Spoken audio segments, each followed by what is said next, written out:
Hello everyone. आज मैं एक ऐसे टॉपिक के बारे में बात करने जा रहा हूँ जिसकी अगर आपको आदत लग गई तो आपके सोचने का तरीका, सॉल्यूशन निकालने का तरीका सब चेंज हो सकता है।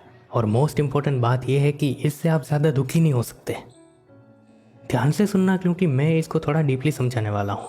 तो ये टॉपिक है ऑब्जेक्टिवली चीज़ों को और सिचुएशन को देखना। अब यहाँ पे ऑब्जेक्टिव पॉइंट ऑफ व्यू को समझाने से पहले मैं ये बताता हूँ कि सब्जेक्टिव क्या होता है।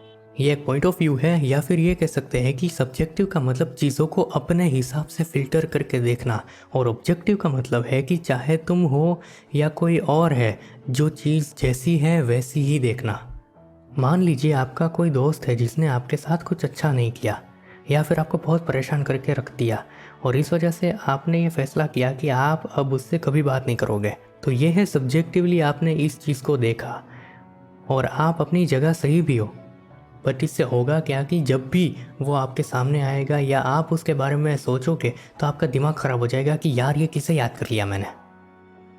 ध्यान से अगर आप इस सिचुएशन को ऑब्जर्व करोगे तो आपको पता चलेगा कि उसके बारे में सोच के आप परेशान हो रहे हो सकता है कि उसको अब कुछ फ़र्क ही नहीं पड़ता, वो अपनी लाइफ में बहुत खुश है, उसको ये भी नहीं पता कि उसने आपको कभी परेशान किया भी था, उसको ये याद तक नहीं है। तो इसमें नुकसान किसका है? सिर्फ आपका। अगर इसकी जगह आप पूरी चीज़ को ऑब्जेक्टिवली देखते हो, मतलब कि खुद को बीच में से हटा के बिना फिल्टर के देखते हो, तो आपके सोचने का तरीका बिल्कुल अलग होगा।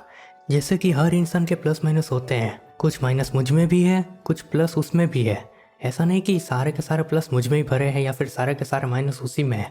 अगर आप ऐसे देखते हो चीज़ों को तो आपका माइंड रिलैक्स हो जाता है।